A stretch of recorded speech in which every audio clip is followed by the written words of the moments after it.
Hey everybody, so this is another p5.js lesson. Today we're going to be talking about using the envelope object, okay? So in sound synthesis we have this thing called an envelope, which I'm going to assume you probably don't know what it is. Although in Sonic Pi we've dealt with ideas of envelopes before using attack and release.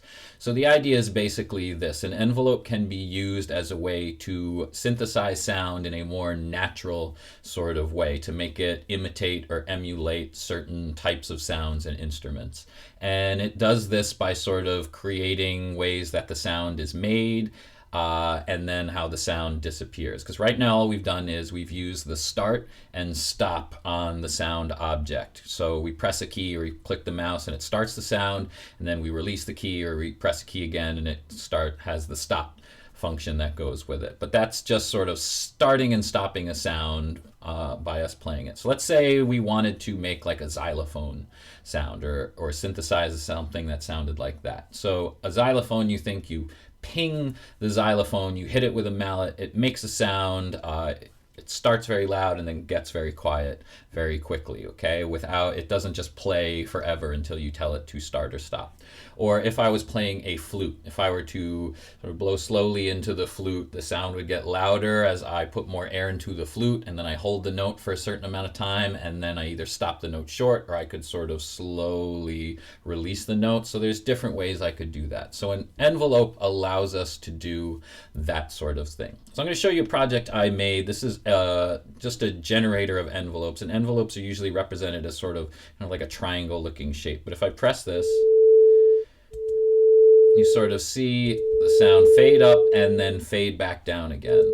Okay, some of them are short, some of them fade in long and then fade out shorter, some of them go very quickly. So that line sort of shows how it goes. So some they come in very quick and they fade out, some they fade in longer and fade out quickly. But this is kind of giving you the idea of what it looks like. And you see here we have this attack time, decay time, sustain, release, all of that. So that's what's called ADSR.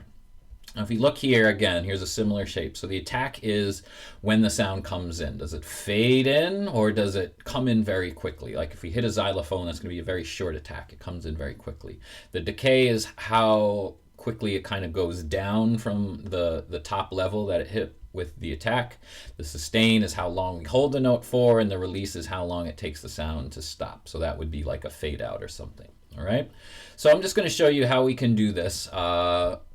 If that doesn't make a whole lot of sense, it's all right. If you just kind of figure out how to use this object, it will still make sense. So I'm going to make first, I need an oscillator object, okay, so which I always call osc. This time, along with that, I'm going to make another variable called env, end, which is short for envelope. Again, you can call them whatever you want.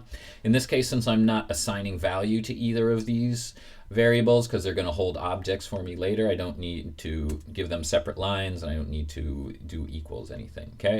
So first, I am going to make my envelope object. So I'm going to write env equals, and then just like when I made the oscillator object, I'm going to write new p5 dot, and then capital E envelope, open close parentheses. Okay, so just so you know, you can reference this. If you go to libraries on the p5.js website, you scroll down, it takes you to the sound library. This gives you a whole lot. These are all the different sound objects. There's oscillator, which we've used, sound file we've used. So here's the envelope one, just so you know. So there's some information about how that works, how to work. We're going to come back to this in a second, but this is, I can just check to make sure I'm doing this right. p5 dot envelope. This gives me a little extra. So n equals new p5 envelope. Okay, so now the next thing I need to do is I need to set the ADSR, and that's this command here. So again, if I make an envelope, I'm going to set the ADSR, which you talked about. So I'm going to do env dot set lowercase s and then capital R, ADSR, open close parentheses. Okay, so this takes 4 arguments, the A, D, S, and R: attack, decay, sustain, release. So I'm going to start 0.01. I want a very short attack. I want it to come in very quickly. Okay. Also going to do a relatively short delay, 0.1. The sustain I will always do as 1. It's a little different. I'm not going to get into it right now. Sustain is always, I usually just keep it 1, and then I'm going to do maybe 0.5. These are all in seconds, so that for the release. Okay, you can play around with these numbers and see what they do. I'll demonstrate a little bit of that, but I've set the ADSR for my envelope. So next I'm going to make my oscillator. So new p5.oscillator, closed. This time I'm going to do osc.start right here in the setup because this starts the oscillator. But then the way to use the envelope with the oscillator, I'm going to do osc.amp, and inside amp I'm going to put the name of my envelope object, which I have called env. Okay, so now I'll press play. We're not going to hear anything happen because now I need to add one more thing, which is I need to play my envelope, which is the name of my envelope object, and play. Okay, so when I start it, we're going to hear a little ping. Okay, so that is that sound. I didn't press any buttons, it just started like that. Let me just do a quick demonstration if I change the attack to 2. So it's going to fade in when I start the project now.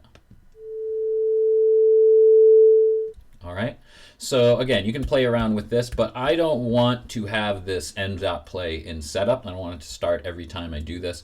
I'm going to put it into a key pressed function. So function, lowercase k, key pressed, open close, okay, parentheses, open close curly brackets. Here I'm going to do env.play. Okay, I haven't specified a key, so I can press any key now. I go, remember this is a key press, so I have to click the canvas so it knows I'm pressing keys to execute the key press function. And I press a key. And it makes that sound. Okay, so that is really all there is to it. Again, I could go in and change maybe this back to 2, and now when I press the key, it fades it in. Okay, so that is how we use an envelope. Next, I'm going to do the next video. I'm going to show you a couple of things about how to change the kind of oscillator, because the project I want to do with this envelope filter is going to be based off one of my favorite Chrome Music Lab sketches. So stay tuned for that. It'll probably be 2 videos, one to show you how to change the oscillator sound and another one to show the visuals that go with it.